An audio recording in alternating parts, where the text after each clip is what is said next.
Day 88 of my fitness journey. Maaga tayo nag-prepare ng sarili natin today dahil Palm Sunday at dahil magsisimba tayo. Ang sarap sa pakiramdam na sinimulan natin tong araw natin, remembering and reflecting kung paano namuhay si Kristo kasama natin.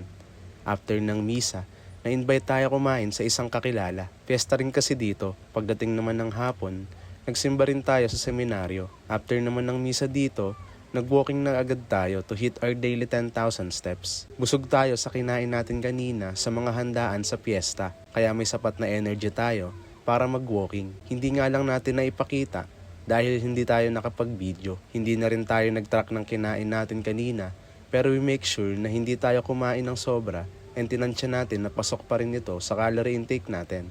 Pagka-uwi natin, nag-dinner lang tayo ng 200 grams of white rice and Betamax. Ito na muna today. Stay consistent until contented.